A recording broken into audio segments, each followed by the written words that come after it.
Buenas tardes a todos y a todas. Vamos a dar inicio a esta sesión de estudio del libro del texto de un curso de milagros. Continuamos con el capítulo 9 y vamos a estudiar la última sesión, que es la sesión 8, llamada La grandeza en contraposición a la grandiosidad. Esto se encuentra en la página 197 de la edición antigua o la página 202 de la 9. Ahora, la semana pasada habíamos avanzado hasta los 7 primeros párrafos y Ujú. habíamos quedado de continuar con el octavo. El octavo, este párrafo octavo que está en la página 199 o 204 de la versión nueva. Voy a hacer un breve resumen de de los 7 primeros párrafos, que fue un poco traumática la sesión de la semana pasada porque se me caía varias veces mi internet. Así que voy a hacer un pequeño repaso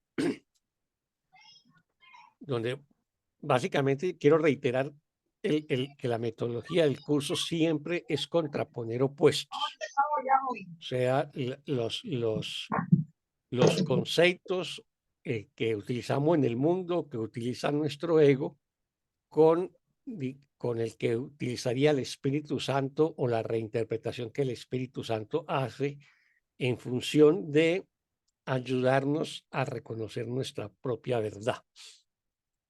Así que aquí pone dos términos en contraposición, la grandeza y la grandiosidad. O sea, la grandeza en contraposición a la grandiosidad. Y básicamente, pues nos va a decir que la grandeza es de Dios y solo de Él, y obviamente que por defecto entonces la grandiosidad va a ser del ego, y eso nos lo va a explicar a lo largo del texto, ¿no?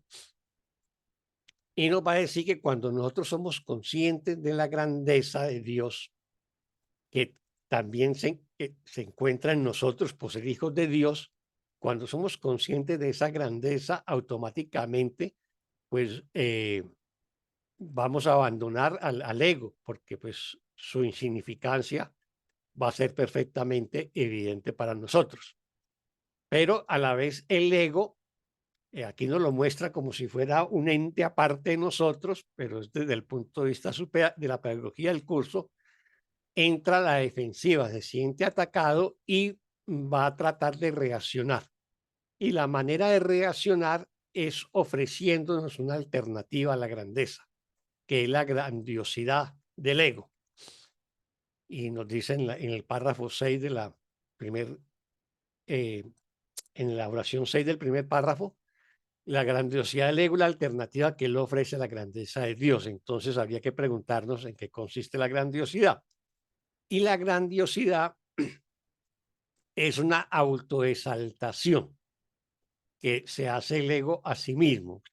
Es una autoexaltación de sentirme un ser especial. Una de las características del ego es el pensamiento y el sistema de creencias de sentirme especial, diferente, mejor o superior a los demás. Entonces, aquí nos dice que el propósito de la grandiosidad es encubrir la desesperación del ego al verse, digamos, como opacado o desdibujado o deshecho por la grandeza de Dios, cuando yo reconozco esa grandeza en mí.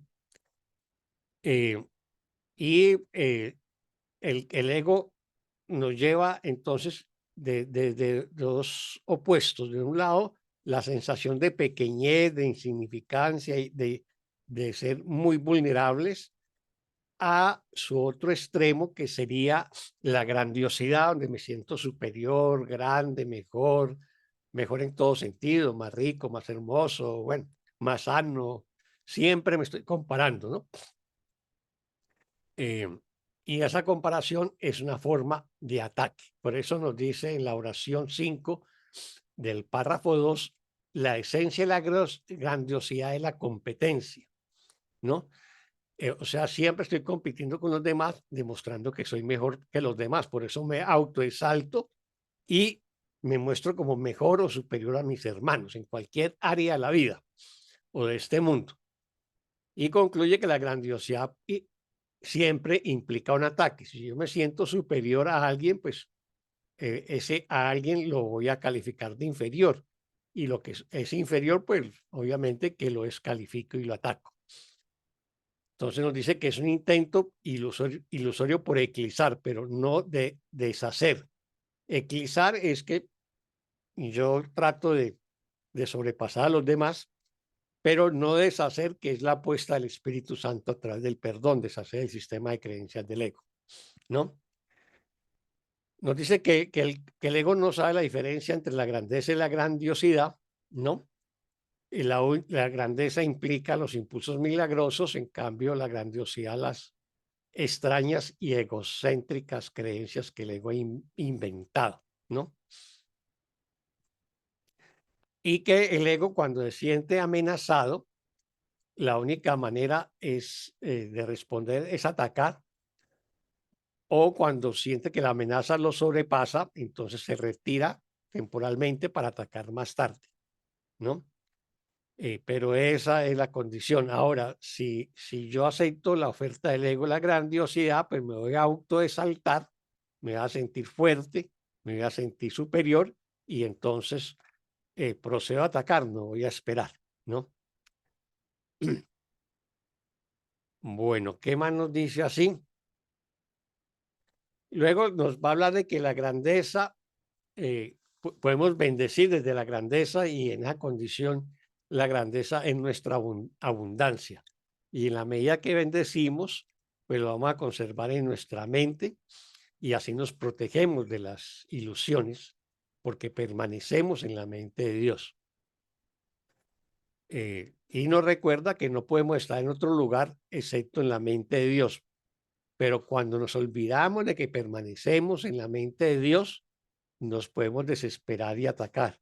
O sea, cualquier olvido de nuestra verdadera identidad, de nuestro verdadero origen, le da pie al ego para actuar en nuestra mente y llevarnos pues a la desesperación o al ataque. O sea, eso es un llamado a atención. No podemos olvidar en ningún momento nuestra verdadera identidad, nuestra verdadera valía. Entonces, nos recuerda en el párrafo 6 que el ego depende exclusivamente que estemos dispuestos a tolerarlo, o sea, a aceptarlo. O sea, cuando aceptamos al ego en nuestra mente, pues nos vamos a desesperar eh, y también vamos a atacar. Pero cuando nosotros recordamos la grandeza de Dios, esa es nuestra verdadera respuesta frente al ego, ¿no? Bueno, la verdad y la pequeñez se niegan mutuamente, o sea, la pequeñez sería la característica del ego y la verdad va a representar la grandeza y la pequeñez la grandiosidad. Y luego nos vuelve a advertir, cuando pierde la conciencia de tu grandeza es que la has reemplazado con algo que tú mismo inventaste. En este caso, la grandiosidad, la autoexaltación o el sentirme muy pequeño y muy vulnerable. Son las dos digamos, los dos opuestos en los cuales se mueve nuestro ego, desde la pequeñez y la vulnerabilidad a la grandiosidad y el ataque. Eh, Nos va a recordar que la grandeza nunca nos va a engañar porque representa la verdad, pero las ilusiones siempre lo van a hacer. Las ilusiones siempre serán engaños. Eh, y dice que no podremos triunfar si vamos a estar exaltados. Y cuando estamos exaltados, vamos a buscar a otros que se autoexalten con nosotros, o sea, nos glorifiquemos como ego, nos autoexaltemos mutuamente. Eso es lo que hacemos. Básicamente, eso fue lo que vimos la semana pasada, así que le vamos a dar continuidad con la lectura del párrafo 8 para pues, darle término al estudio de esta sesión con la cual también terminamos el capítulo 9 del libro del texto. ¿Quién nos quiere colaborar con la lectura del párrafo 8 de esta sesión? Yo lo leo, Oscar. Buena tarde. Buenas tardes, Lilia. Muchas gracias. Adelante. Dice, es fácil distinguir la grandeza de la grandiosidad, pues el amor puede ser correspondido, pero el orgullo no.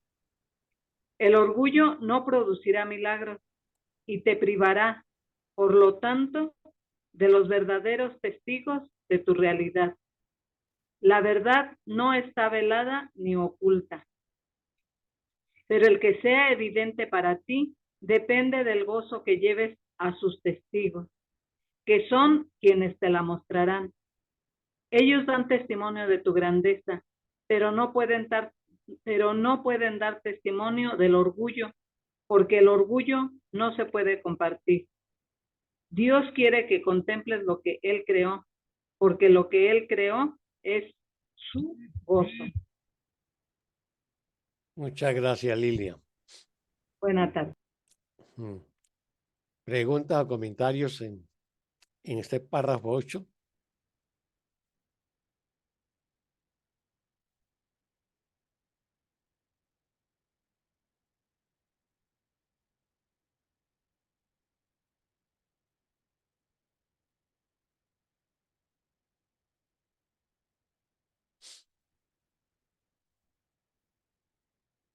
Si notan, en este párrafo introduce un término nuevo que lo equipara con la grandiosidad, y es el orgullo.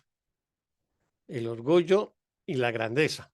Ya no habla de grandiosidad, sino de orgullo, porque una forma de autoexaltación es el orgullo.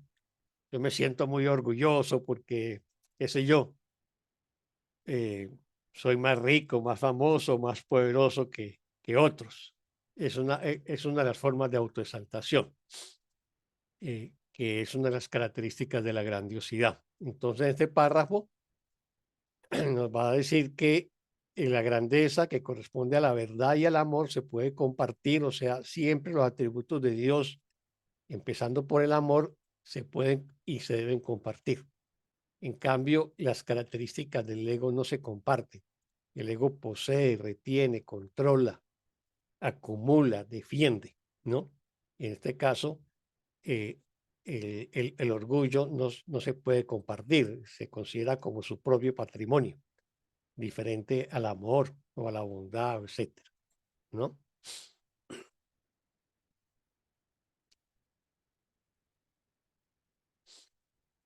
Y también nos va a decir que el orgullo no va a producir milagros, o sea, solamente la grandeza produce milagros. ¿Por qué la grandeza produce milagros?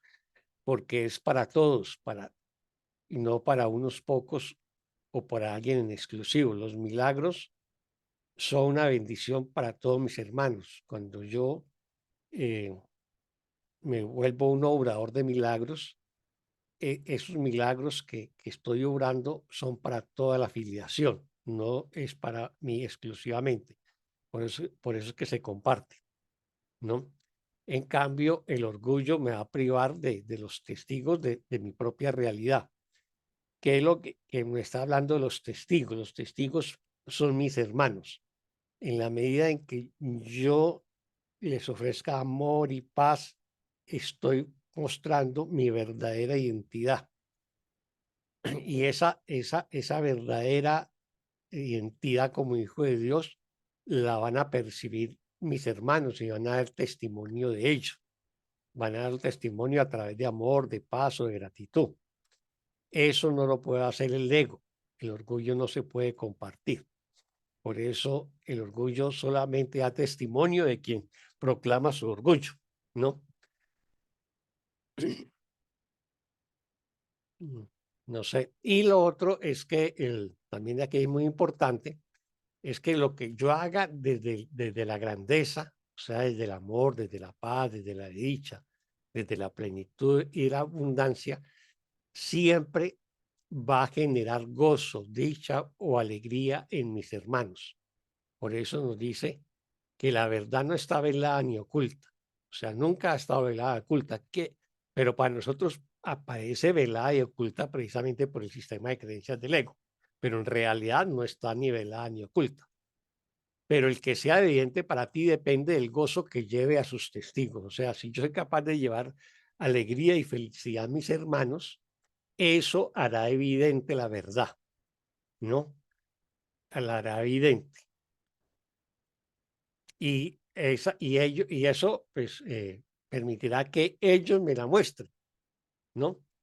O sea, pero el que sea evidente para ti depende del gozo que lleva a sus testigos, o sea, a mis hermanos, que son quienes te la mostrarán, me la mostrarán. Cuando mis hermanos reciben alegría, felicidad, paz, amor, me van a mostrar eso mismo a mí. Esos son los testigos. Ellos dan testimonio de tu grandeza, o sea, esos testigos dan testimonio de mi grandeza, o sea, van a permitir afirmar en mi mente el sentido de la grandeza que yo he heredado de mi padre, ¿no? Y no sucede lo mismo con el orgullo. ¿Alguna otra pregunta o comentario sobre este párrafo 8? Ni pregunta ni comentarios. Entonces, No. vámonos para el párrafo 9. ¿Quién nos colabora con la lectura del párrafo 9? Yo puedo leerlo, Oscar. Adelante, Elide, gracias. ¿Cómo puede ser que tu grandeza sea arrogancia cuando Dios mismo da testimonio de ella? ¿Y puede lo que no tiene testigos ser real? ¿Qué beneficio se podría derivar de ello? Si no se puede derivar ninguno, el Espíritu Santo no puede usarlo. Lo que Él no puede transformar en la voluntad de Dios no existe en absoluto. La grandiosidad es algo ilusorio porque su propósito es reemplazar a tu grandeza. Pero lo que Dios ha creado no puede ser reemplazado. Dios está incompleto sin ti porque su grandeza es total y tú no puedes estar excluido de ella.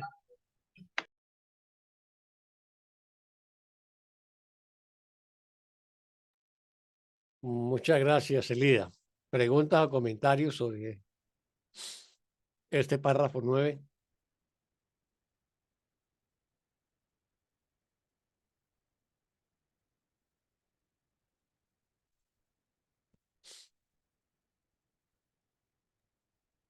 Sí, a mí me parece que todo esto que estamos leyendo, si yo hago, digamos,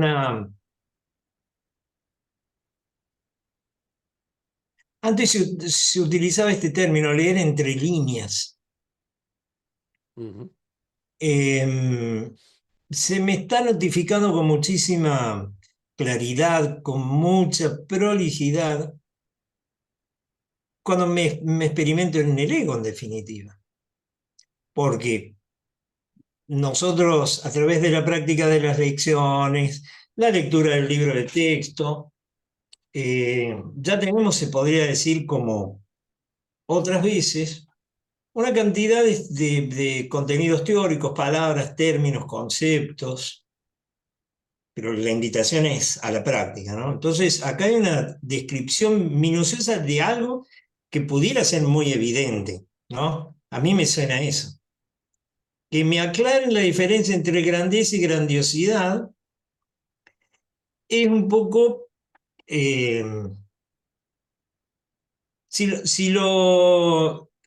a primera vista pudiera parecer muy simple, pero si nosotros tenemos en cuenta, por ejemplo, que en nuestro lenguaje cotidiano, por lo menos aquí en Argentina también se utiliza la palabra, ¿no? Bueno, mirá qué delirio de grandeza, decimos, ¿no? Ahora, como decía, leyendo entre líneas, se me está diciendo que me describe prolijamente Jesús cómo me experimento diariamente. O sea, así de simple. Y aunque parezca simple la diferenciación, se me está diciendo, está alerta, está vigilante. Porque yo me puedo poner colorado De decir, no, pero yo, mire, maestro, la verdad no me experimento con, o sea, no me creo más que los demás, no, pero la verdad es que sí. Y la verdad es que la grandiosidad como bueno, la grandiosidad es parte del especialismo, es un componente más, ¿no? Ujú. Bueno, eso. Porque si no, a mí me pasa que, a ver, así como voy con mucha fluidez en partes del texto, en otras me clavo, ¿no? Y si no, me quedo pensando ahí como, ya, como te estoy diciendo, es muy obvio lo que se me explica, pero no. Te me está tocando el hombro y me está diciendo, si te lo digo es porque te hace falta que te lo diga, si no, no te lo diré. Ujú. Espero, espero, espero haber podido expresarme bien.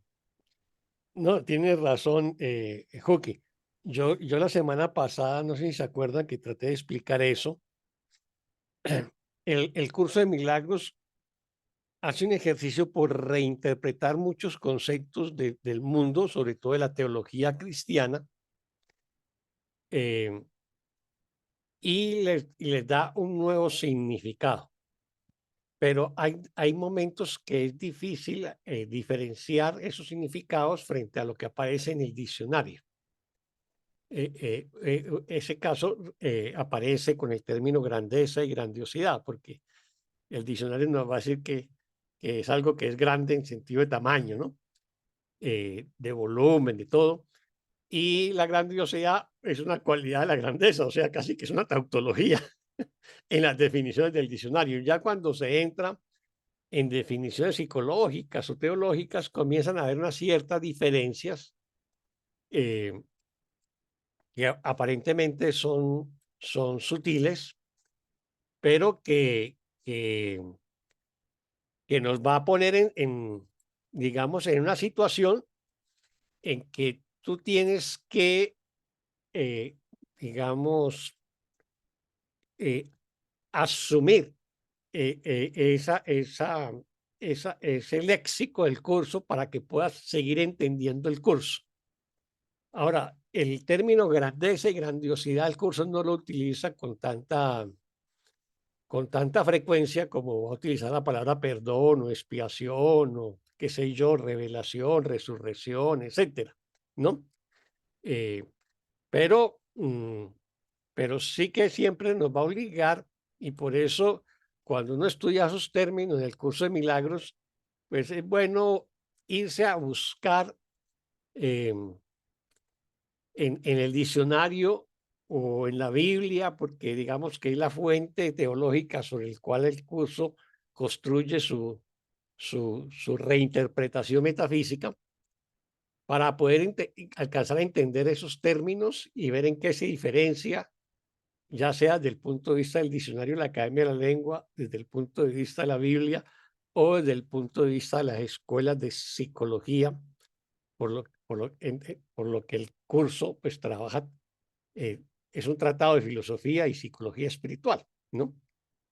Así que, por ejemplo, en el diccionario, además de decir pues, que grandeza es lo grande y volumen y grandiosidad es una cualidad de la grandeza, nos va a decir que el verdadero valor y grandeza de una persona está en su compasión, bondad y amor, ¿no?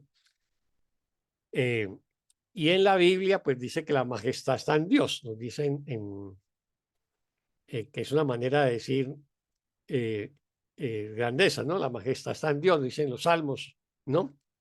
O Jehová reina y se vistió de su magnificencia para hablar de la grandeza de Dios. Está en Isaías, ¿no? Eh, pero en psicología, y eso fue lo que yo llamé la atención la semana pasada, ya la grandiosidad tiene una definición. Entonces ya el curso, cuando habla de grandiosidad, se está refiriendo al ego y, y en la psicología sí que lo considera y lo definen grandiosidad aquellas personas con trastorno de personalidad narcisista que sobreestiman sus capacidades y exageran sus logros. O sea, lo que el texto nos está diciendo de autoexaltación. ¿no? Entonces, la grandiosidad que el curso nos plantea equivale al narcisismo, a esa autoexaltación, ¿no? O sea, de ser demasiado prepotentes, ¿no? De tener una necesidad excesiva de llamar la atención, de exagerar sus propios logros, de mostrar, pues, preocupación por sus fantasías, con tener éxito, belleza, ser muy inteligente, poseer poder, o usar a los demás para beneficio propio, ¿no? Para su propia grandiosidad, ¿no? Entonces, ese es otro ejercicio que al que yo lo llamo cuando nos encontremos con determinados términos en el curso, ¿no? Cuando nos encontremos con determinados términos en el curso, eh, no lo pasemos de largo, sino que en un estudio más juicioso veamos qué significan en el diccionario, o veamos qué significa en la Biblia o en la tradición religiosa católica, porque muchas cosas que el curso reinterpreta ya no están en la Biblia, sino en la teología cristiana o católica o en la psicología, ¿no? Para que podamos, digamos, coger los términos que el curso nos quiere transmitir y que se construya, digamos, en nuestro nuevo lenguaje que reinterpreta, digamos, la realidad de este mundo. Ese sería como el ejercicio. Y entonces aparecería como obvio, como dices tú, Juki, pero que tiene sus matices, ¿no? Que tiene sus matices y es bueno ver de dónde vienen esos términos y a qué apunta, ¿no? A qué apunta. Ahí Elías está pidiendo la palabra, adelante.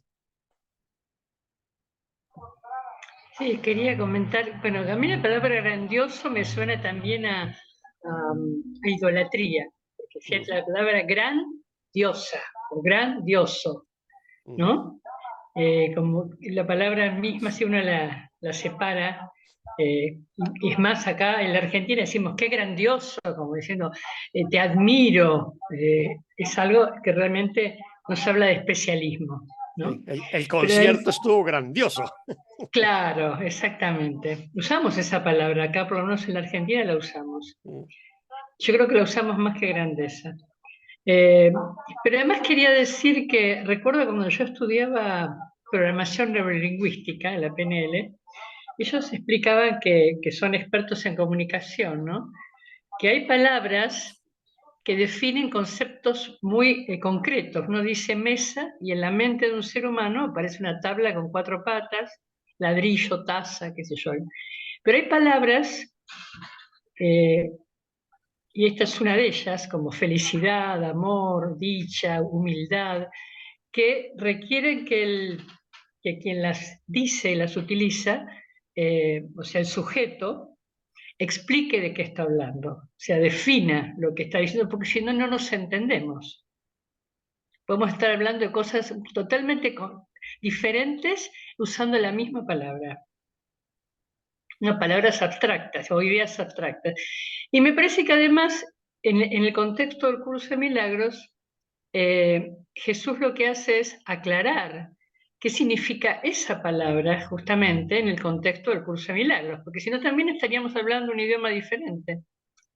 Los mismos practicantes o estudiantes de un curso de milagros. Entonces, Jesús se toma el trabajo detalladamente de explicar, por ejemplo, palabras como humildad, que además para el mundo son tan diferentes, ¿no? Mismo expiación, que vos tantas veces nos has explicado la diferencia entre la expiación del mundo y la expiación del curso, y muchos otros. Entonces, a mí me parece que es importante que tengamos claro los estudiantes cuando decimos estas palabras tan abstractas, a qué nos estamos refiriendo. Lo tengamos bien claro. Eso quería comentar. Muchas gracias, Elías, por su reflexión, sí, muy acertada. Bueno, ¿alguien más? ¿Un comentario, reflexión sobre lo que hemos estado hablando? ¿O sobre el párrafo 9 que se acabó de leer?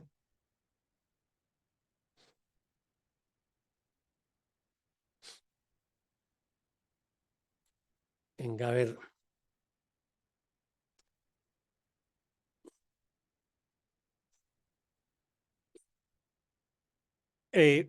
No, incluso, pues, aquí retomando incluso lo que dice Lida, en la primera oración del párrafo 9 nos está planteando el tema de la relación entre grandeza y humildad, ¿no?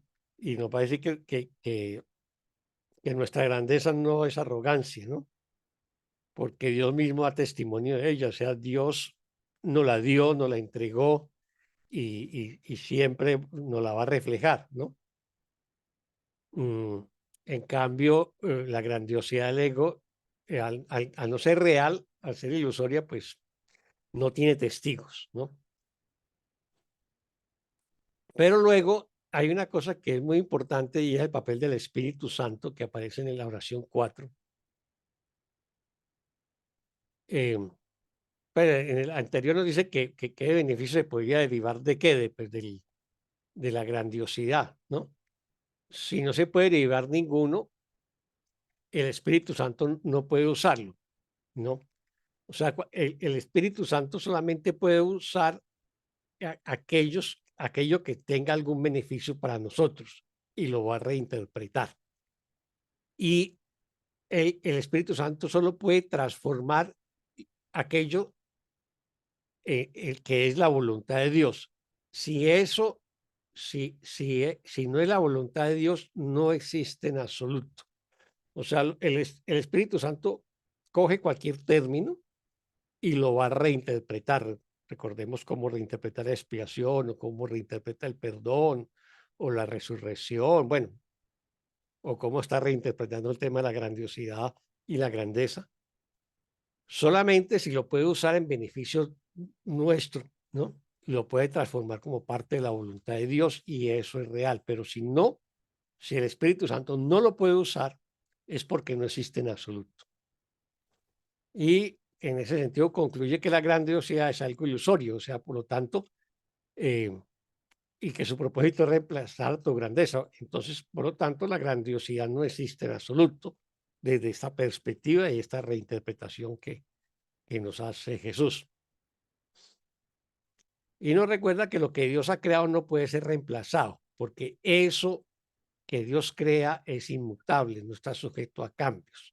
Entonces, Dios ha creado a su Hijo y lo ha creado también con los atributos de la grandeza, el amor, la paz y la dicha, y eso es inmutable, eso no va a cambiar, eso no puede ser reemplazado. Luego, aquí en la oración última, la 8, hay un tema que se presta a mucha confusión, que es Dios está incompleto sin ti porque su grandeza es total y tú no puedes estar excluido de ella. Entonces, esa manera como está redactada se presta a mucha confusión porque daría la sensación de que Dios está incompleto, ¿no? Y la completud de Dios, la plenitud de Dios, la integridad de Dios no está en cuestión. ¿Ves? La mejor manera de haberlo escrito sería, en vez de decir Dios está incompleto, sería Dios estaría incompleto sin ti porque su grandeza es total, pero pues Dios es completo y nosotros nunca nos hemos separado de Dios, por eso su grandeza es total y no está cuestionada. Pero es una manera como pedagógica de tratarnos de explicar la relación del Padre con el Hijo. Pero digamos que esos giros literarios que hay veces tiene el curso que pueden generar confusión, ¿no? Y este es una de esas oraciones que tienen esa dificultad. ¿Alguna pregunta o comentario sobre este párrafo 9?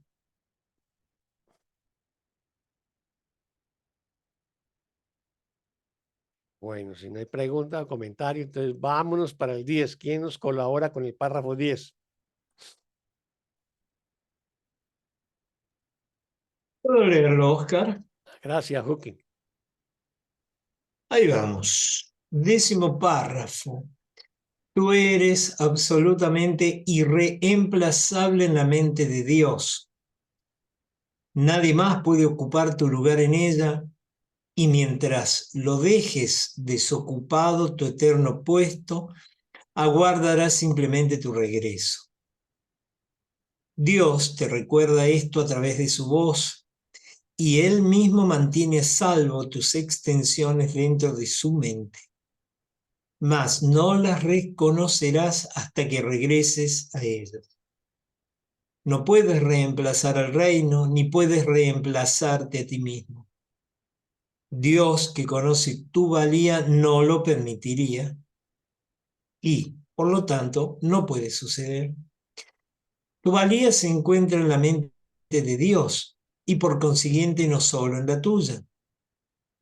Aceptarte a ti mismo tal como Dios te creó no puede ser arrogancia porque es la negación de la arrogancia. Aceptar tu pequeñez es arrogancia porque significa que crees que tu evaluación de ti mismo es más acertada que la de Dios. Muchas gracias, Cookie. Esclarecedora última oración, ¿eh? Ahí va. Ujú. Aclara muchas cosas. Así es, así es. ¿Tenemos preguntas o comentarios? O preguntas o comentarios sobre este párrafo 10.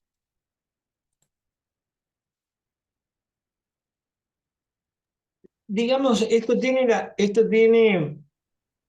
la intransigencia y la contundencia a las que ya nos tiene acostumbrados un curso de milagro. Porque mirá qué sutileza, ¿no? Yo puedo mentirme a mí mismo. De hecho, me gana un sentimiento de, uff, esto es mucho para mí, ¿no? Eh, Cómo yo puedo ser el salvador del mundo, cómo mi santidad bendice al mundo, ¿eh? Cómo que tengo un lugar en el cielo, cómo que soy irreemplazable. Y lo único que estoy haciendo es otra vez reemplazar con un juicio mío, fabricar con un juicio mío, intentar velar lo que Dios me está diciendo que soy. Ujú. De ahí que sea tan importante establecer que la verdadera humildad es aceptar lo que me está diciendo Dios. Y que el ego va a intentar que yo piense que soy arrogante por decir esto, ¿no? No sé, eso es lo que entiendo Se yo. le puede calificar de arrogante. Claro, exacto. Cuando yo me digo, yo soy el perfecto hijo de Dios, entonces el ego me va a decir, eso es arrogancia porque nadie es perfecto en este mundo, Exacto. ¿no? Entonces, aquí el curso nos va a dar otra lectura y es que reconocer mi propia realidad, mi propia verdad, no es arrogancia, es simplemente reconocer lo que soy. Y ese reconocer lo que soy, pues es la verdadera humildad, ¿no?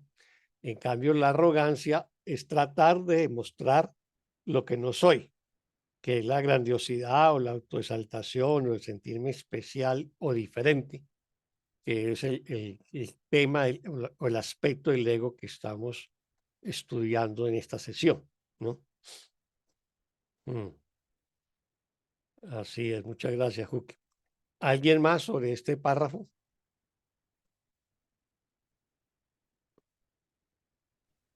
Escuchándote, Oscar, de que dice el ego que no, que porque aquí nadie somos perfectos, a mí me dice, ¿qué? ¿Tú, el Hijo de Dios, tú, la gloria de Dios, tú, un miserable pecador? ¿Qué te Ujú. estás creyendo? Y ahí viene un dolor agudo. Mil gracias. Sí, sí, sí. Sí, el tema de la culpa es un tema muy poderoso, que lo tenemos muy, muy interiorizado. E incluso la lección de hoy tiene que ver con eso. Dios Sí, no me ha condenado y por lo tanto yo tampoco me he de condenar. O sea, en Sí. ningún momento Dios me ha dicho que yo soy culpable y pecador, ¿no? Y por lo tanto yo tampoco me tengo que declarar culpable y pecador. Tampoco me tengo que sentir insignificante, pequeño, disminuido o sin valía. Ese es un tema que lo tenemos muy, muy, muy, muy metido en nuestro inconsciente y esa es de las cosas que más nos cuesta sanar, eh, reconocer nuestra verdadera valía. y que esa valía no está en cuestión porque nos la dio Dios, no la hicimos nosotros, no nos la inventamos nosotros, no la reivindicamos nosotros, es parte de nuestra naturaleza. Pero eso nos cuesta mucho precisamente porque el ego siempre nos ha vendido la idea de la pequeñez, de la insignificancia, de ser pecadores, ¿no? Y por lo tanto, no merecedores del amor, de la paz de Dios o la dicha de Dios, no merecedores del reino. ¿Ves? Yo también recuerdo la primera vez que tuve en contacto con el curso y una de las hermanitas me dijo esas palabras exactas, es la santa e inocente hija de Dios.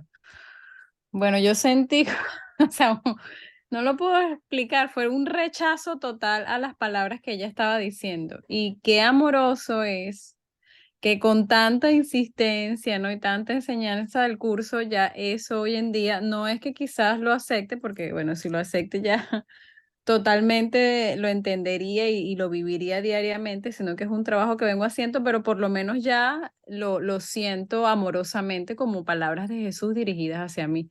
Porque recordar esa primera vez que me dijeron esas palabras era rechazo total, rechazo total. Pero bueno, Sí, tanto te pones a la que defensiva, ¿no es aversión. cierto? Sí, sí. No, incluso llegué a pensar, está loca, ¿cómo me dice eso? O sea, ¿cómo yo voy a ser la santa hija de Dios?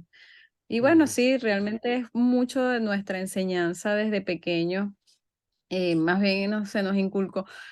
Yo siempre recuerdo cuando estaba pequeña y me llevaban a las misas, ¿no? Entonces uno empezaba, bueno, por mi culpa, y lo que tú estabas mencionando, El yo maestro, pecador, con el yo, golpe de yo sí, pecho, sí. no soy digno de que entres a mi casa, todo eso es impresionante porque es separación, y eso se va metiendo en el inconsciente y imagínense, si uno está expuesto a esa información toda su vida desde pequeño, es algo que arropas y lo abrigas y bueno, te sientes efectivamente algo muy lejano de Dios.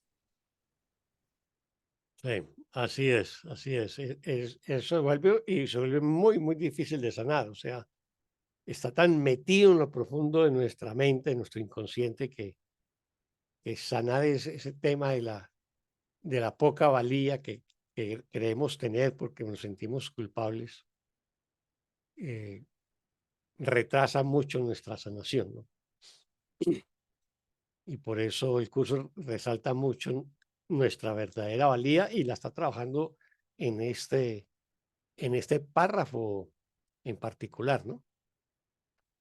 Dice, eres absolutamente irreemplazable en la mente de Dios. O sea, es que Dios y yo somos uno.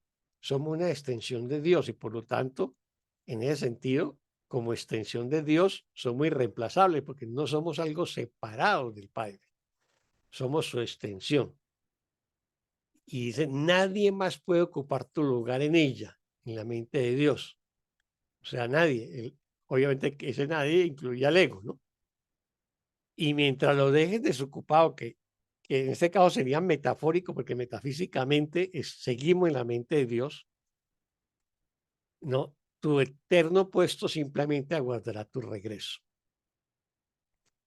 Dios te recuerda esto a través de su voz, o sea, a través del Espíritu Santo, y Él mismo mantiene a salvo tus extensiones dentro de su mente, ¿no? O sea, el Espíritu Santo siempre va a mantener a salvo, digamos, ese recuerdo de Dios en nosotros, en nuestra mente. Pero hay un tema en este mundo que es más no las conocerás, o sea, las extensiones de amor, del amor de Dios en nuestra mente, no las conocerás hasta que regreses a ellas, o sea, hasta que decidas regresar a mi hogar, eh, hasta que sea regresar a Dios, ¿no? No puede reemplazar al reino ni puede reemplazarte a ti mismo. O sea, yo no puedo, así en sueño lo piense, yo no puedo reemplazar al reino, ni cambiarlo, ni modificarlo, ni puedo reemplazarme a mí mismo, ni puedo cambiar mi naturaleza. Esa ya fue dotada tal como Dios me creó. O sea, semejante al Padre y eso es inmutable, eso no cambia. Solamente lo pienso y lo creo en, digamos, en el sueño de la separación. pero metafísicamente eso no ha ocurrido, ni puede ocurrir, ni va a ocurrir. Y dice, Dios que conoce tu valía no lo permitiría y por lo tanto no puede suceder. Es una manera de decirnos que obviamente que Dios no lo permitiría, que no, pero pues eso ni siquiera se atraviesa por la mente de Dios, porque la plenitud de Dios, la integridad de Dios es tan total que ni siquiera por su mente podría pasar la posibilidad de que eso pudiera suceder. Tu valía se encuentra en la mente de Dios y por consiguiente no solo en la tuya. O sea, eso para reafirmar que no depende de nosotros nuestra valía, sino que depende de Dios y Él ya la estableció. Y lo que Dios establece no lo está cambiando. Dios no sufre de cambios emocionales, temporales, ¿no? Aceptarte a ti mismo tal como Dios te creó no puede ser arrogancia porque es la negación de la arrogancia. O sea, aceptarme tal como Dios me creó es simplemente reconocer mi propia verdad, mi propia valía. Y en ese sentido, pues es una manera de negar la arrogancia del ego o la grandiosidad del ego, que es el tema que estamos viendo en esta sesión. Aceptar tu pequeñez es arrogancia porque significa que crees que tu evaluación de ti mismo es más acertada que la de Dios. O sea, aceptar mi pequeñez es arrogancia porque la evaluación, el juicio que yo hago de mí mismo, ¿no? Creo que es más válido, ¿no? Más acertado y más real que la de Dios. Y en ese sentido se convierte en arrogancia, porque creo desde mi ego que estoy desafiando a Dios. Los juicios que yo haga de mí mismo son los juicios que hace mi ego, ¿no? Pero no es el juicio que tiene Dios de su Hijo, que es de perfecta inocencia. Bueno, ¿alguna otra pregunta o comentario sobre el párrafo 10?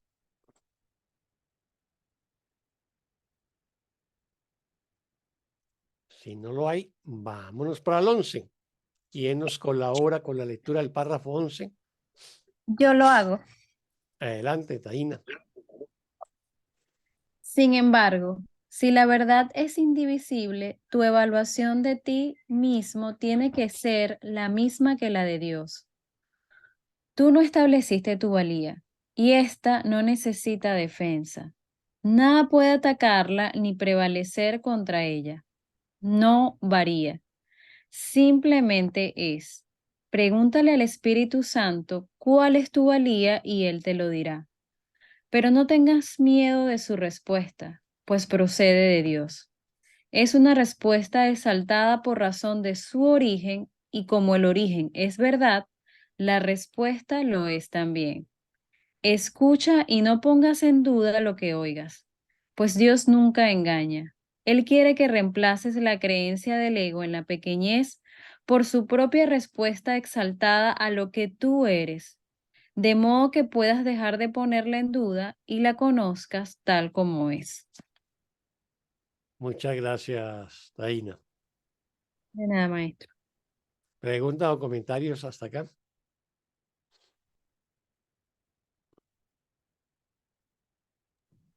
A mí me parece que este es un tema, como tú lo dijiste, Oscar, muy importante, porque está hablando de nuestra valía, y como tú bien dijiste, la mayoría de nosotros, no sé si todos, no lo podría afirmar, tenemos algún conflicto de desvalorización. Mm. Y en el cuerpo, fíjate que en la simbología del cuerpo, los problemas de huesos están vinculados a la desvalorización. O sea, la estructura ósea es como nuestro cimiento, ¿no? Es sobre lo que se construye el resto del cuerpo. Cuando hay algún problema óseo, el que sea, inclusive de articular, está vinculado a un problema de desvalorización, en distintos ámbitos, pero finalmente es desvalorización. Ahora, yo no espero poder poner en palabras esto que me vino, esta idea, ¿no? Porque cuando nosotros leemos esto, nos parece, lo hallamos que tiene lógica, que Dios tiene razón, que efectivamente nuestra valía la estableció Él y nosotros, ¿cómo podemos poner en duda algo que Dios creó? Nos creó y nos creó valiosos. Pero a la hora de interactuar en el mundo, se nota la desvalorización.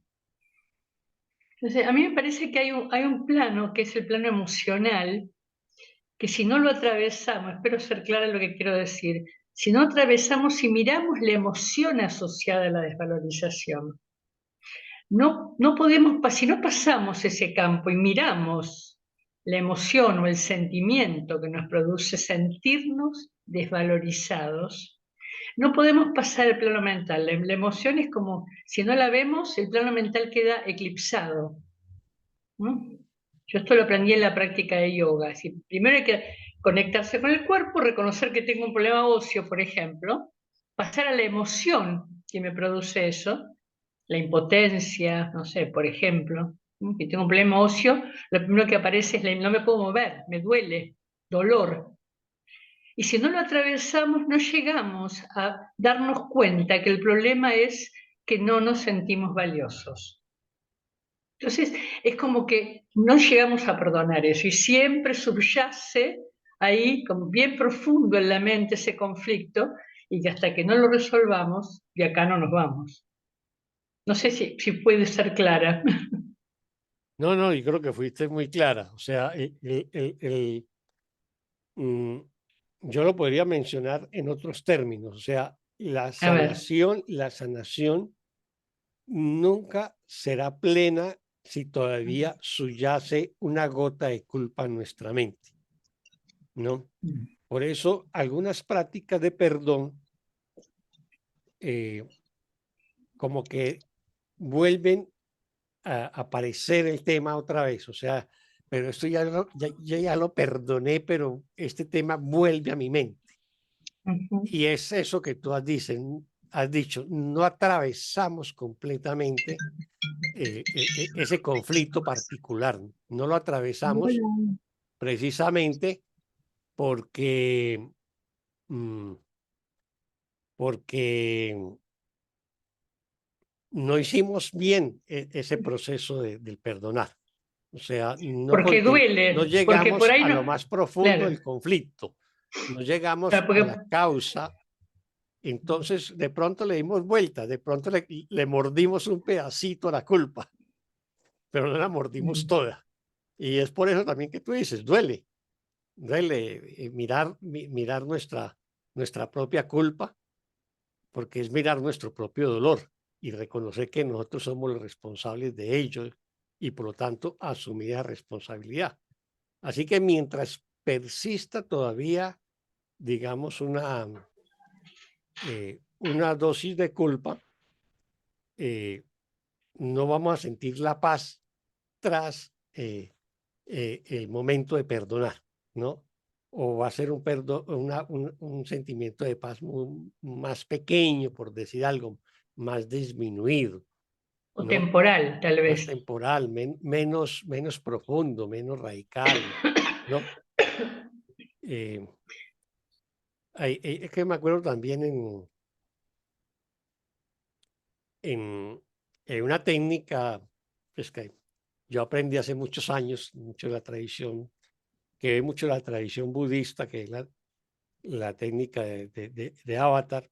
Ellos tienen un modelo parecido al curso de milagros para deshacer creencias. Simplemente que no interviene el Espíritu Santo, pero es prácticamente el mismo. ¿Ve? Pero, mm, pero para que el modelo funcione, tú tienes que sentir la emoción. Y en el taller que ellos hacen, el taller básico, porque ellos tienen varios talleres y varios niveles, y el taller básico dura 15 días en retiro. Los 2 primeros días están dedicados únicamente a enseñarte a sentir, ¿no? A enseñarte a sentir. Le dedican 2 días únicamente a eso. Muchos ejercicios de aprender a sentir.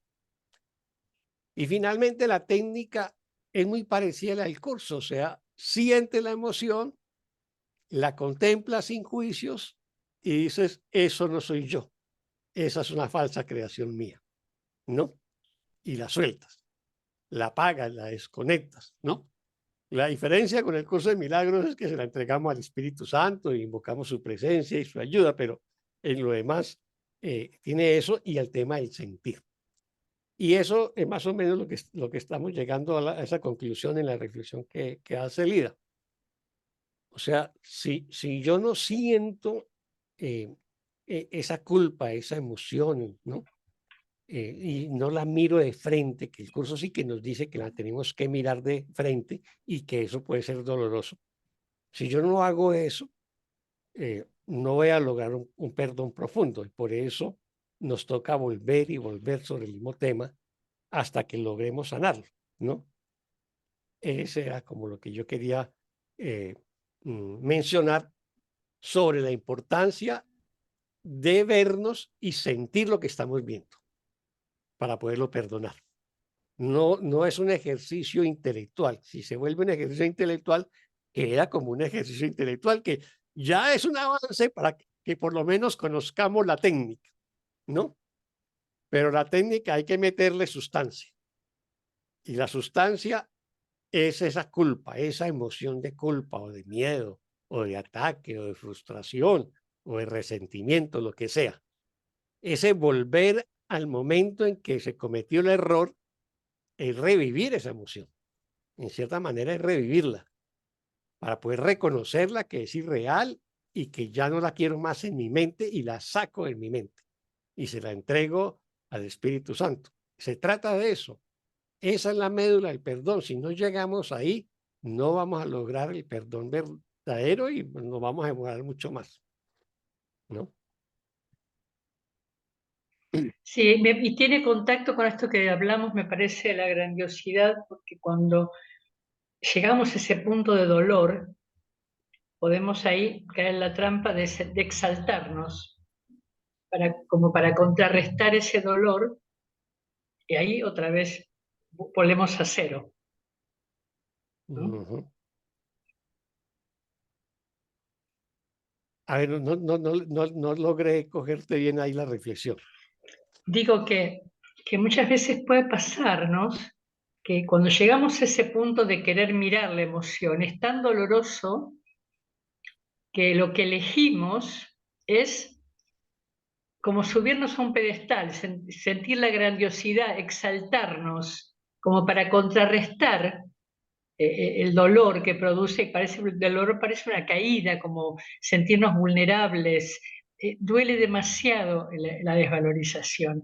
Al Hijo de Dios, ¿cómo no le va a doler terriblemente desconocerse a tal punto de sentirse desvalorizado que no vale? Ujú. Entonces, buscamos contraponer eso por compensación. Y nos exaltamos, que es una fantasía y una ilusión, pero es la trampa para no conectarnos con ese dolor, que hay que atravesarlo, como tú dices, que Ujú. hay que atravesarlo. Sí, sí, hay que atravesarlo. Eso es muy cierto. Hay un pasaje en el curso de milagros donde dice que cuando nos vemos internamente, hay veces nos da horror lo que estamos viendo y entonces nos echamos para atrás, ¿no? Nos da horror de nosotros mismos.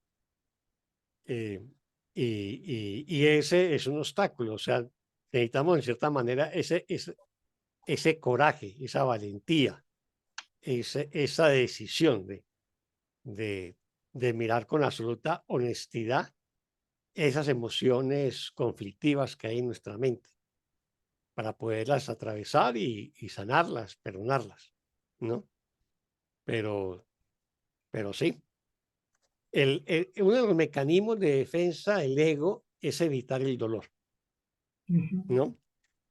Y perdonar implica, en cierta manera, revivir el dolor, ¿no? Volverlo a sentir, volverlo a mirar, eh, poderlo examinar, ya sin juicios, y atravesarlo y entregarlo. Y eso es lo que requiere, digamos, de cierto coraje interior de parte nuestra. Bueno, ¿alguien más sobre este párrafo 11?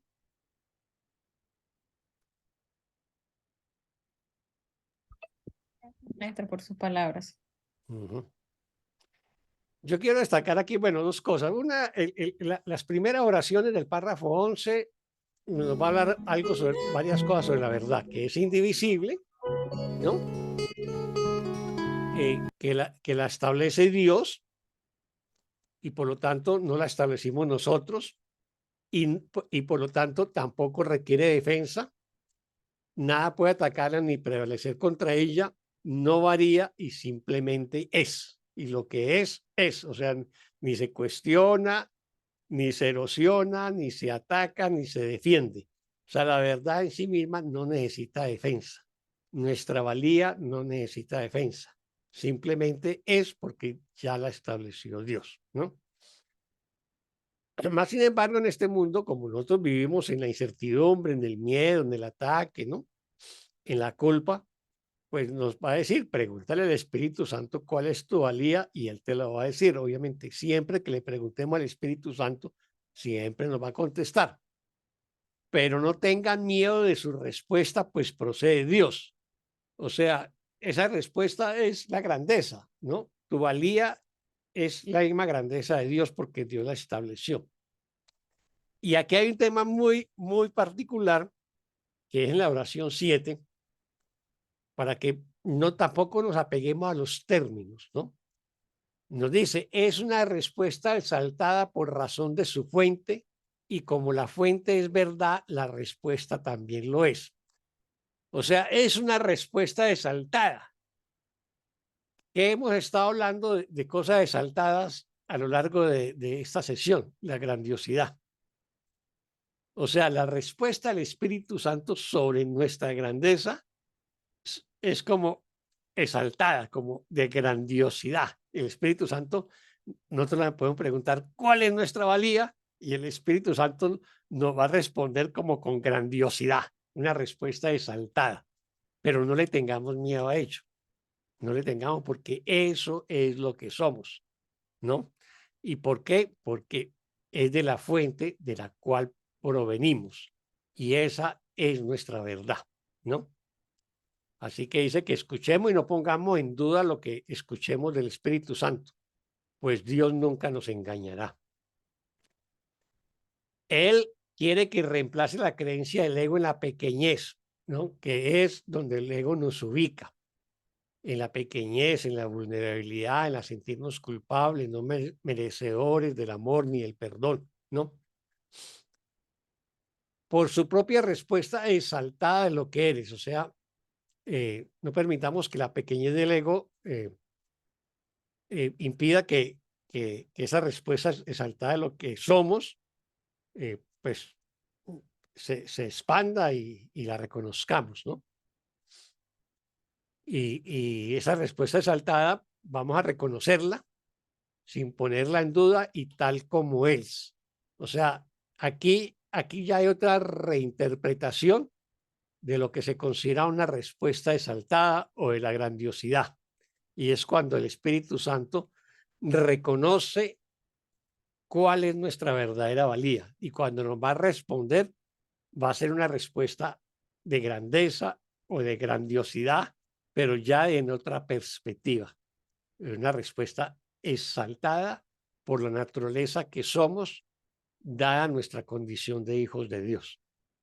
Así que, si bien es cierto, tenemos unos términos de referencia, grandeza y grandiosidad, también puede haber exaltación de otro tipo, como la que nos hace el Espíritu Santo cuando reconoce nuestra propia valía.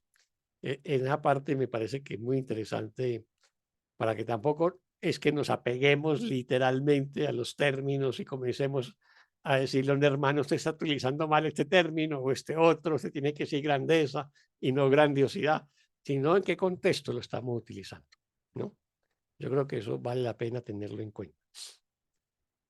Bueno, ¿preguntas o comentarios?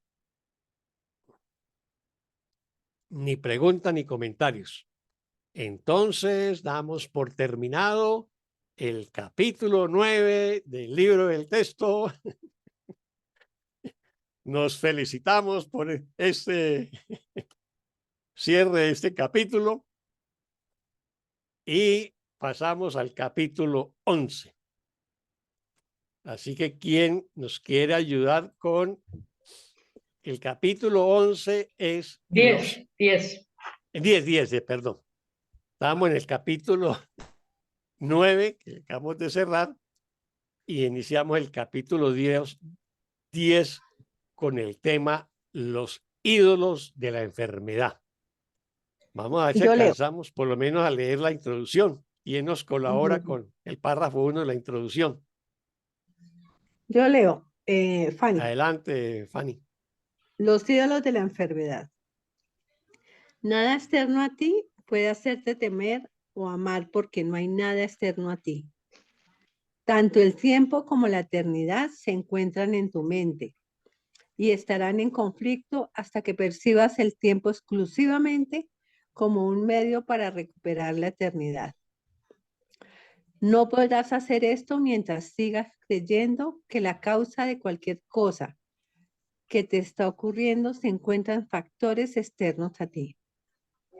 Tienes que aprender que el tiempo solo existe para que hagas uso de él y que nada en el mundo puede eximirte de esa responsabilidad. Puedes violar las leyes de Dios en tu imaginación, pero no puedes eludirlas. Fueron promulgadas para tu protección y son tan inviolables como tu seguridad. Muchas gracias, Fanny. Preguntas o comentarios a este primer párrafo de la introducción del capítulo 10.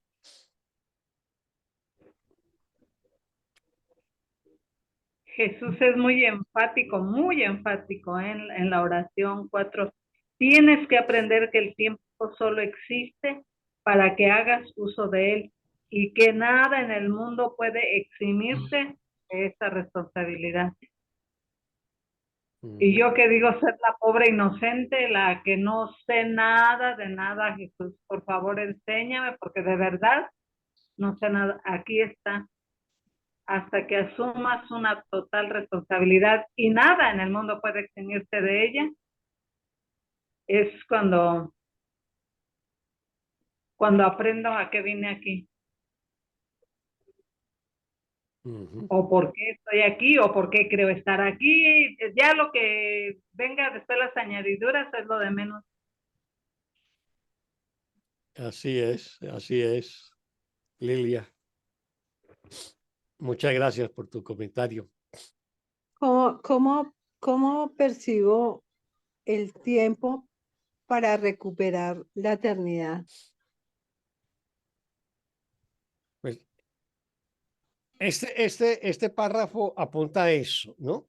O sea, si nosotros miramos el párrafo, el párrafo tiene dos partes. Una primera parte es la primera oración. Nada externo a ti puede hacerte temer o amar porque no hay nada externo a ti.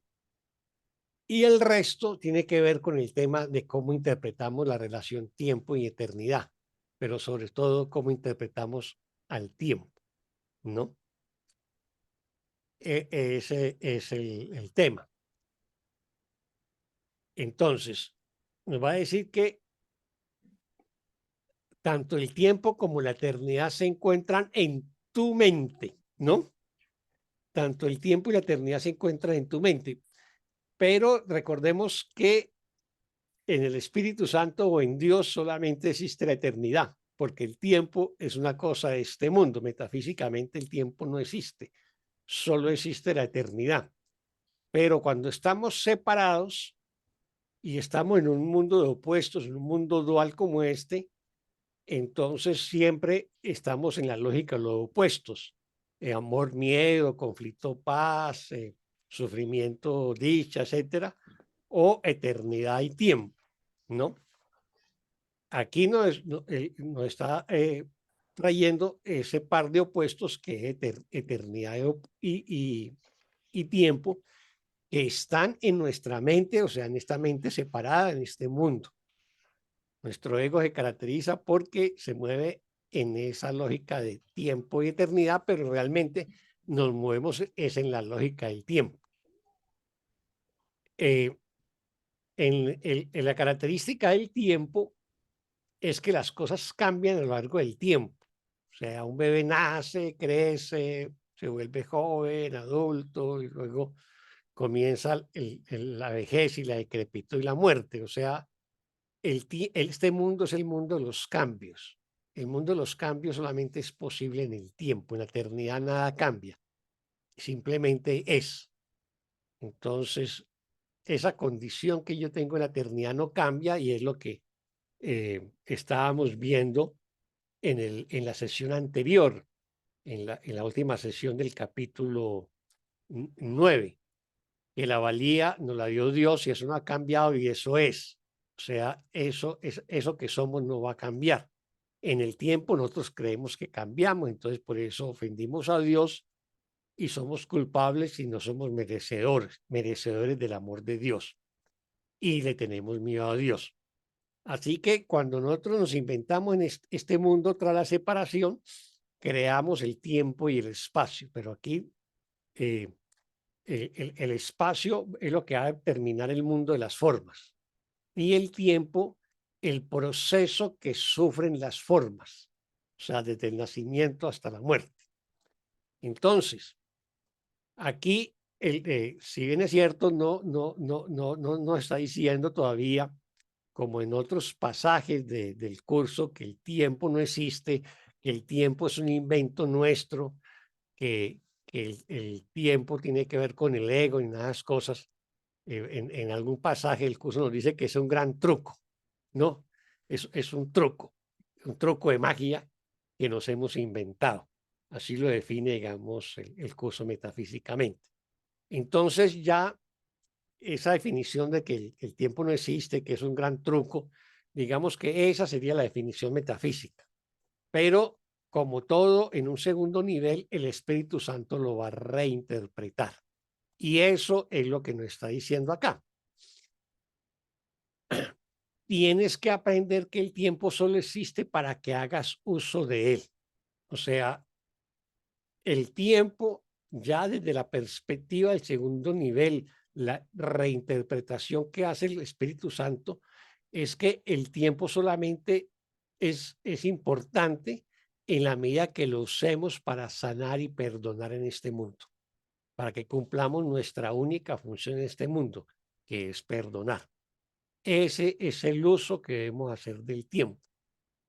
Y que nada del mundo puede eximirte de esa responsabilidad, ¿no? Recordemos que hay que hay una lección, pero también a lo largo del curso nos dice que nuestra única responsabilidad o nuestra única función en este mundo es perdonar, es sanarnos.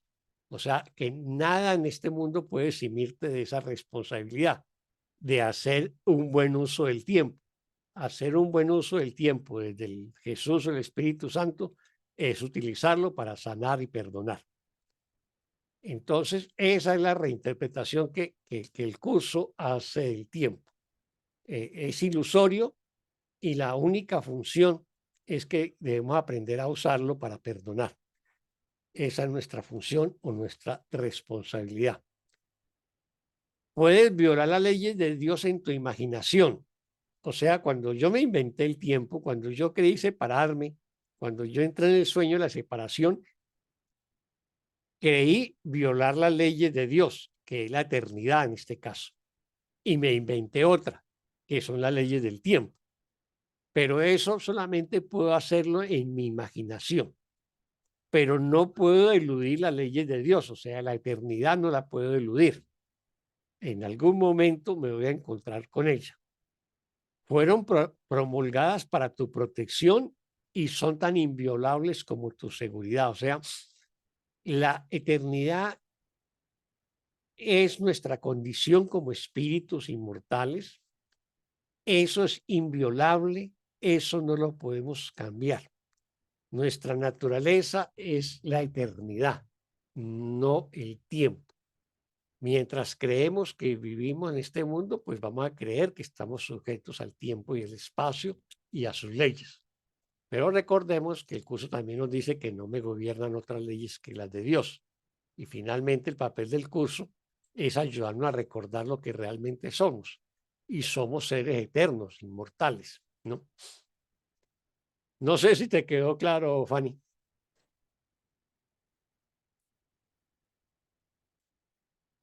Sí, señor, gracias. Ah, bueno. ¿Alguien más? ¿Nadie más? Súper. Luz Marieta. No, bien, bien. Yo iba a preguntar, pero ya me la contestaste. Ah, perfecto, muy bien. Sí. Bueno, Gracias, entonces gracias. avancemos con el segundo párrafo de la introducción. ¿Quién nos ayuda con ella? Yo puedo leerlo, Oscar. Ah, bueno, gracias, Elida. Adelante. Dios no creó nada a excepción de ti, y nada a excepción de ti existe, pues tú formas parte de él. ¿Qué puede existir excepto él? Nada puede tener lugar aparte de él porque nada excepto él es real. Tus creaciones, al igual que tú, representan una aportación para él. Pero ni tú ni ellas le aportan nada que sea diferente, porque todo ha existido siempre. ¿Qué otra cosa puede alterarte salvo lo efímero? ¿Y cómo puede ser lo efímero real si tú eres la única creación de Dios y Él te creó eterno? Tu santa mente determina todo lo que te ocurre. La respuesta que das a todo lo que percibes depende de ti, porque es tu mente, perdón, la que determina tu percepción de ello.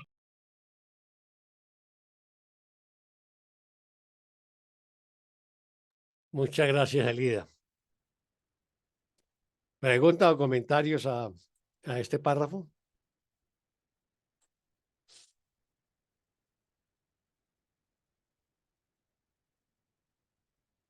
Maestro, cuando dice tus creaciones, al igual que tú, representan una aportación para él, ¿me puede hablar sobre eso? Bueno, en el curso siempre se nos va a decir que fuimos creados a semejanza de Dios, ¿no? En la Biblia se nos dice a imagen y semejanza. Hay muy al principio del texto, pues el curso juega con el tema de imagen, pero finalmente la descarta. Hace una reinterpretación de qué significaría ser a imagen, pero pues básicamente es como para sacarla a un lado. Y ya a lo largo del curso de milagros siempre nos va a decir que hemos sido creados a semejanza del Padre. Y ser creado en semejanza del Padre es que tenemos los mismos poderes y los mismos atributos del Padre, que también es la capacidad de crear, ¿no? Así que, y también nos va a decir que solamente podemos crear en el cielo, no podemos crear en este mundo porque este mundo es una ilusión de separación. Entonces, no podemos, como las creaciones son reales, pues no podemos crear dentro de la ilusión. Lo único que podemos tener en este mundo son reflejos de la verdad o del amor o de la paz o de la dicha de Dios o de su grandeza. Pero nuestra condición de crear como el Padre lo podemos hacer cuando regresemos al Padre, ¿no? Pero nuestras creaciones que se han dado en el cielo, igual que nosotros, representan una aportación a Dios. O sea, contribuimos a la grandeza de Dios, porque en cierta manera es Dios mismo creando, ¿no? Pero ni tú ni ellas le aportan nada que sea diferente, porque todo ha existido siempre, ¿no? Todo ha existido siempre, o sea, no hay un principio y no hay un fin. Esa es la condición de la eternidad.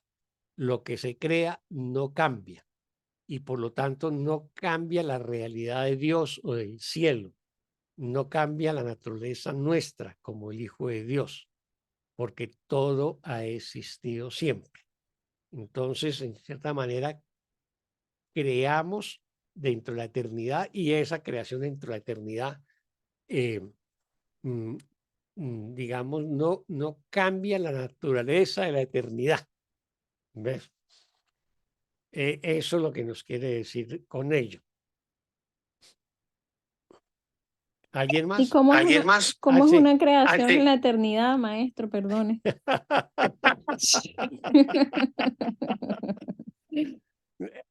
Eso ya entraríamos en el terreno de la especulación, Taina. Hay unos pasajes del curso que dice que eso está más allá de nuestro alcance, porque estamos limitados por la percepción. Que solamente cuando tengamos la posibilidad de la revelación, que es casi como decir la iluminación en otras tradiciones, podremos, digamos, avisorar esa dimensión que para nosotros es inconcebible, ¿no? Entonces, entrar a decir cómo es o cómo se cree en la eternidad es difícil, pero sí hay unas cosas en las cuales se pueden deducir. No hay una brecha entre pensar y hacer. O sea, yo en este mundo digo, quiero hacer una mesa y pues obviamente que tengo que ir a comprar las tablas, las puntillas y el martillo, tener la imagen de la mesa y luego construirla, y eso tiene un tiempo y un proceso. En la eternidad, entre pensar y hacer, eso es instantáneo, sucede simultáneamente, que es una cosa que nos reitera mucho eh, con el principio del dar y recibir. Dar y recibir son lo mismo y sucede simultáneamente en nuestra mente y en la eternidad. En este mundo creemos que entre el pensar y el hacer hay unas brechas. Entre el pecado, la culpa y el castigo creemos que hay una brecha de tiempo.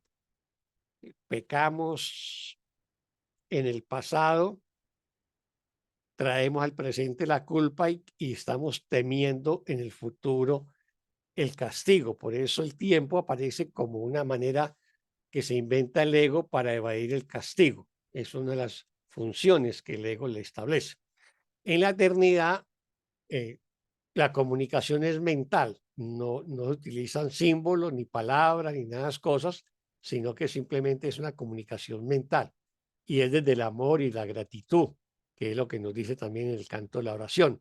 O sea, hay una serie de elementos que van apareciendo en el curso de milagros a lo largo del texto, de cómo sería en la condición del cielo, de la eternidad, que todo es perfección, belleza, alegría, paz, dicha, plenitud, abundancia. Bueno, que lo abarcamos todo, que tenemos el acceso a un conocimiento que todo lo abarca, etcétera. Pero pues ya entrar en detalles, creo que se escapa a nuestras posibilidades y podríamos entrar fácilmente en el terreno de la especulación, a no ser que alguien no lo pueda decir. Gracias, maestro. Mm.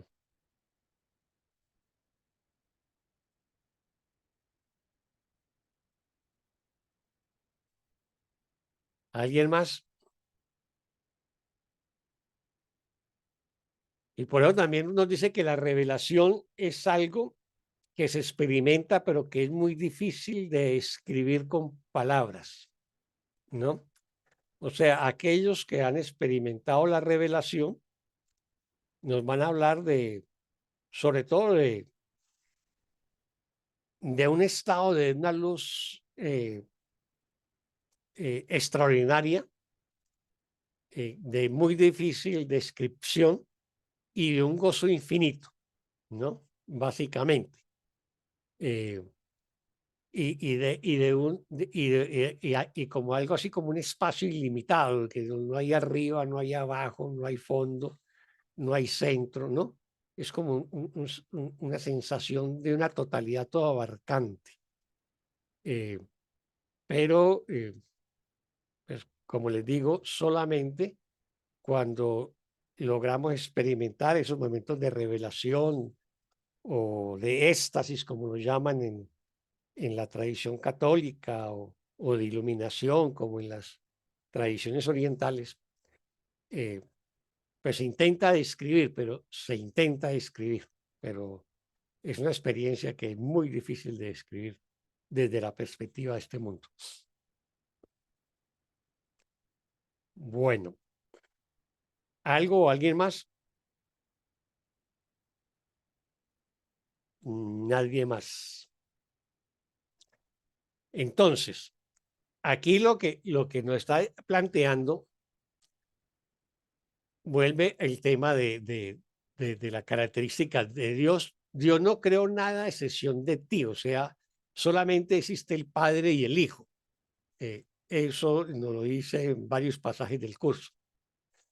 Y nada a excepción de ti existe, o sea, nada a excepción al Hijo existe, pues forma parte de él, de Dios. O sea, el Hijo hace parte del Padre, es una extensión del Padre, no es algo separado del Padre, es una extensión del Padre, ¿no? ¿Y qué puede existir excepto que Él? O sea, ¿qué puede existir por fuera de Dios? Nada, ¿no? Nada puede tener lugar aparte de Él, o sea, de Dios. Nada puede tener lugar aparte de Dios porque nada excepto Dios es real. O sea, eh, podemos cambiar la palabra Él, que aparece en el texto, por Dios. Nada puede tener lugar aparte de Él porque nada excepto Él es real, ¿no? Entonces, podemos perfectamente cambiar la palabra Él por Dios. Nada puede tener lugar aparte de Dios porque nada excepto a Dios es real. Y ahí entramos al tema de tus creaciones, que ya lo vimos, todo ha existido siempre. Pero luego viene el tema de la relación entre lo efímero, o sea, el tiempo y la eternidad. ¿Qué otra cosa puede trastornarte salvo lo efímero? O sea, solamente todos los pensamientos de culpa, miedo, ataque, todas las emociones, sentimientos que experimentamos en este mundo corresponden al tiempo, a lo efímero. Y eso sí que nos puede trastornar. O sea, todo conflicto de culpa, de miedo, ataque, resentimiento, enfermedad, etcétera, eso me puede trastornar en este mundo y todo eso es efímero, es parte del tiempo, no de la eternidad. ¿Y cómo puede ser lo efímero real si tú eres la única creación de Dios y Él te creó eterno? Así que cada vez que nosotros tengamos alguna cosa que nos trastorne en este mundo, alguna emoción, recordemos de que eso es efímero, que eso es parte del tiempo, pero recordemos que somos los hijos de la eternidad, porque somos los hijos de Dios. Por lo tanto, eso que parece trastornarme no es real y por lo tanto lo perdono, lo suelto, lo abandono. Luego nos dice, tu santa mente determina lo que ocurre. Y ahí está otra vez el tema de la responsabilidad con mi mente. Yo soy el responsable de mis experiencias porque soy el responsable de mi mente. Soy el responsable de mis pensamientos. Y por lo tanto, si yo tengo unos pensamientos gobernados por el ego, pues eso va a determinar lo que ocurre, lo que experimente. Si mis pensamientos han sido perdonados y son gobernados por el Espíritu Santo, eso va a determinar la experiencia que voy a tener. Y la oración 7 es absolutamente concluyente. La respuesta que das a todo lo que percibes depende de ti. La respuesta a todas las experiencias que yo tenga van a depender de mí. O las asumo como víctima y le doy realidad al tiempo y a la culpa, o asumo mi responsabilidad de sanarme y de perdonarme, y entonces la respuesta será diferente, ¿no? Porque es tu mente la que determina tu percepción de ello. O sea, está en mi mente esa percepción y yo puedo elegir cómo interpretar mis experiencias. Las interpreto desde el ego o las interpreto desde el perdón de la mano de Jesús y el Espíritu Santo. Y depende de cómo lo interprete, va a depender en mi respuesta a cada situación y me va a conllevar a un determinado tipo de experiencia. Si lo hago desde el ego, voy a sentir dolor y me voy a sentir víctima, y si lo hago del Espíritu Santo, es posible que también sienta el dolor, el sufrimiento, pero lo voy a perdonar y lo voy a sanar. Y asumo mi responsabilidad. ¿Nos queda claro eso? Bueno, entonces vámonos con el párrafo 3 de esta introducción. ¿Quién nos colabora con la lectura del párrafo 3? 3. Dios no cambia de parecer con respecto a ti, pues Él no duda de sí mismo, y lo que Él conoce se puede conocer porque no lo reserva solo para sí mismo. Te crió para sí mismo, pero te dio el poder de crear para ti mismo, a fin de que fueses como Él, con mayúscula. Por eso es por lo que tu mente es santa. ¿Qué podría haber que fuese más grande que el amor de Dios? ¿Qué podría haber entonces que fuese más grande que tu voluntad? Nada externo a tu voluntad te puede afectar, porque al estar en Dios lo abarcas todo. Cree esto y te darás cuenta de hasta qué punto todo depende de ti. Cuando tu paz mental se vea amenazada por algo, pregúntate, ¿ha cambiado Dios de parecer con respecto a mí? Acepta luego su decisión, que es ciertamente inmutable.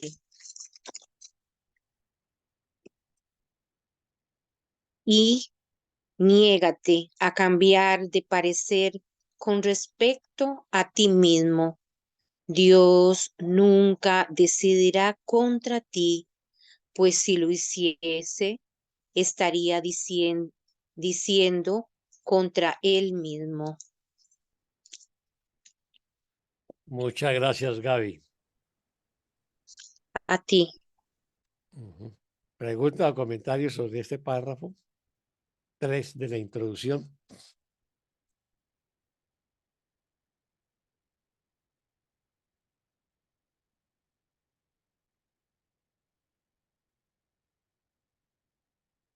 A mí me gusta la parte donde dice Dios no cambia, o me llama la atención, Dios no cambia de parecer con respecto a ti, pues Él no duda de sí mismo. Parece profunda, muy, muy hermosa. Así es, sí.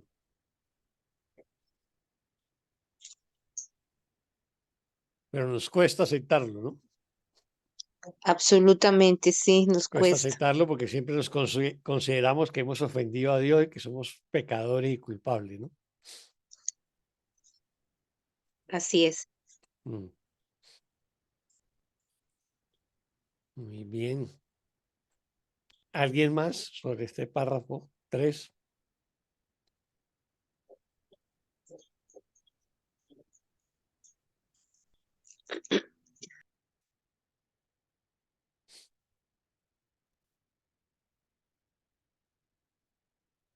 Bueno, entonces si nos damos cuenta, ya toda la introducción, no solamente este párrafo 3, sino toda la introducción de este capítulo que es los ídolos de la enfermedad, que abarca pues todo el capítulo 10 que apenas vamos a empezar a estudiar, nos va a introducir frente al tema de la enfermedad y los ídolos de la enfermedad, que finalmente nosotros somos los responsables de nuestras experiencias en la medida en que somos responsables de cómo interpretamos lo que sucede, de nuestros juicios, por decir algo, ¿no? Y nos va a decir que nada externo a nosotros nos puede hacer temer o amar porque no hay nada externo a nosotros. O sea, todo acontece en nuestra mente y debemos asumir la responsabilidad de nuestros pensamientos, de nuestra mente y poder corregirla.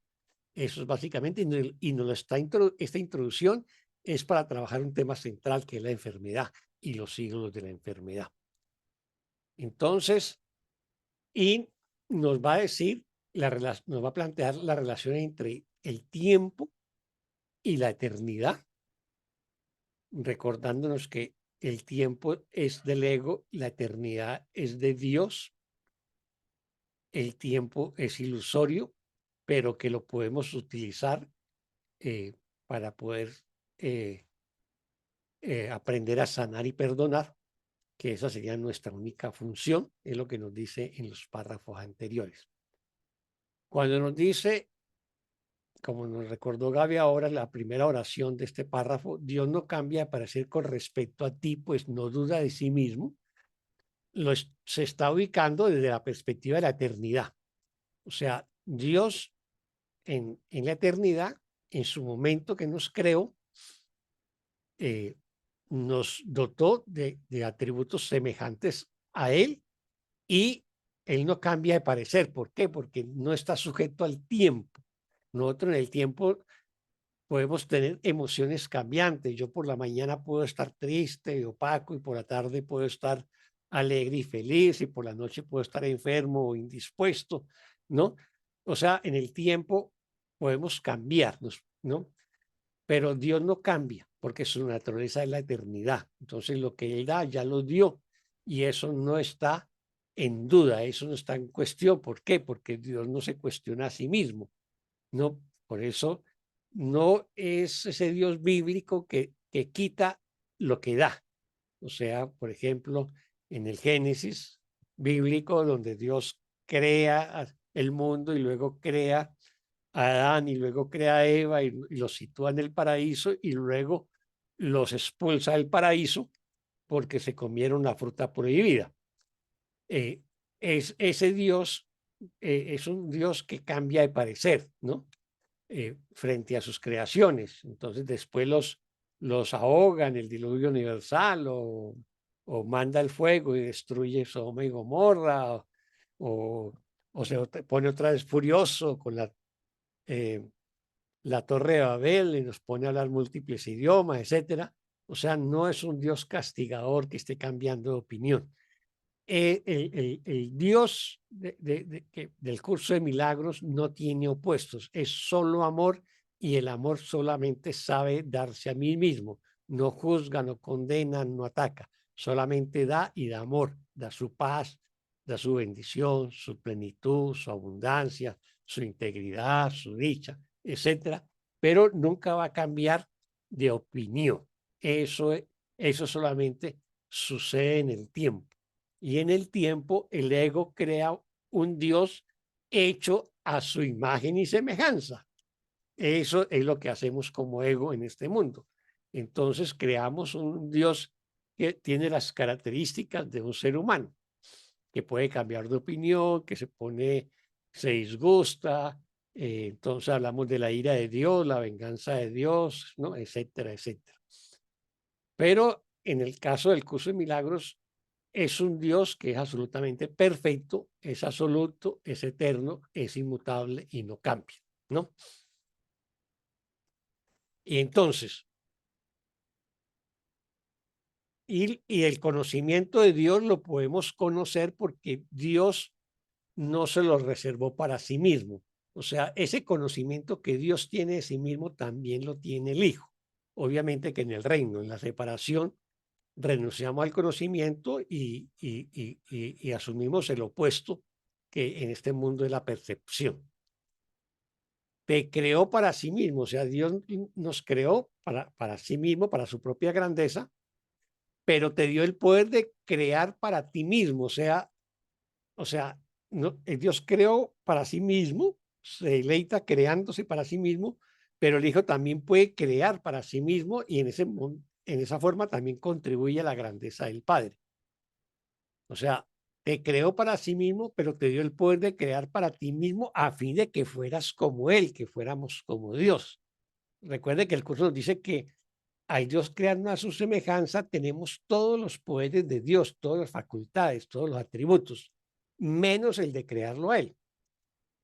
Por eso es por lo que tu mente es santa porque fue creada por la santidad y tiene los mismos atributos de la santidad. Eso es lo que nos cuesta creer porque tenemos muy interiorizada en nuestra mente colectiva la creencia del pecado original, la creencia que ofendimos a Dios y que Él nos va a castigar en el juicio final. Y luego, en las oraciones de 5 a 7, nos va a introducir el tema de la grandeza, que ya lo habíamos visto en la sesión anterior del capítulo anterior. ¿Qué podría haber que fuese más grande que el amor de Dios? Obviamente que nada. ¿Y qué podría haber entonces que fuese más grande que tu voluntad? Esa es la voluntad del Hijo de Dios, del perfecto Hijo de Dios. Porque si es la aparente voluntad del ego, pues obviamente que es una voluntad de separación, ¿no? Y de conflicto, y de dolor y sufrimiento. Entonces aquí nos está diciendo, el Padre y el Hijo es lo mismo, ¿no? Y su grandeza y su voluntad es la misma. Nada externo a tu voluntad te puede afectar porque al estar en Dios lo abarcas todo.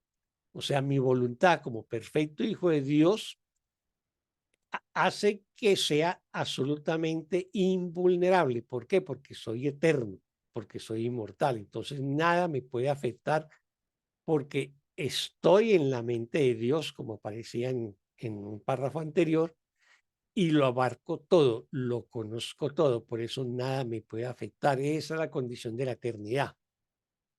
Y nos va a decir, cree esto. Aquí se lo está diciendo a esta mente que está en el mundo, porque si es el Hijo de Dios que está en el cielo, pues no, ni siquiera hay que decirle, cree esto. Nos está diciendo a esta mente del Hijo de Dios que se cree separado en este mundo. Cree esto y te darás cuenta de hasta qué punto todo depende de ti, todo depende de nuestra interpretación, todo depende de que desarrollemos una percepción verdadera, correcta, y la logramos a través del perdón. Y luego nos enseña una técnica de perdón, que vale la pena que también la apliquemos en algún momento, que es la que aparece en la oración 9.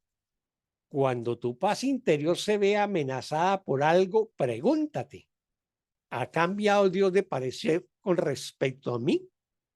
O sea, si Dios me creó perfecto, invulnerable, valioso, pleno, amoroso, pacífico, dichoso, y algo me está afectando la paz interior, puedo decir, Dios cambió de parecer respecto a mí. Y obviamente tengo que concluir que no, que es mi percepción equivocada en este mundo la que me lleva a creer que mi paz ha sido alterada. Pero como eso es un error, como eso es falso, pues decido liberarme de esa idea, de esa creencia, soltarla, abandonarla, entregarla. Se la entrego al Espíritu Santo. Y si hago eso, acepta luego su decisión, que es ciertamente inmutable. O sea, ¿qué fue lo inmutable? Pues que Dios me creó eterno y que todos los atributos que Dios me dio no han cambiado ni van a cambiar. Y niégate a cambiar de parecer con respecto a ti mismo. Entonces, ¿qué quiere decir eso?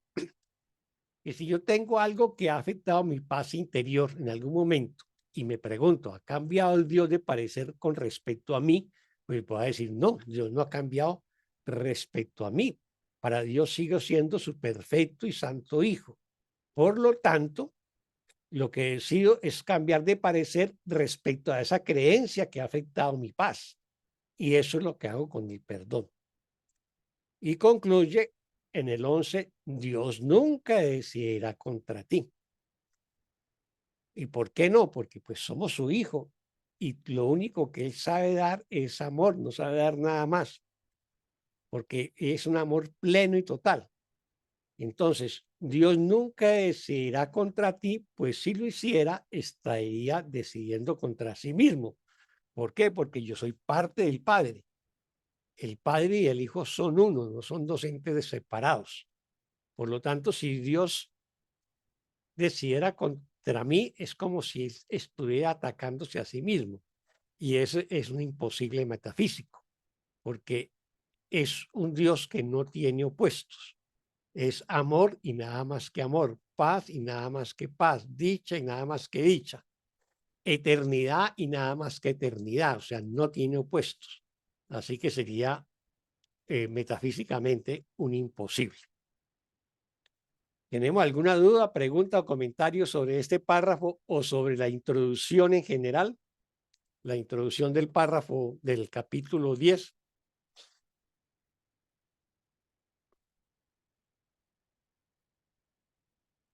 No, señor, bien explicado. Muchas gracias. Estoy comprendiendo mejor. Bueno, muy bien. Bueno, aquí va a empezar entonces la primera sesión del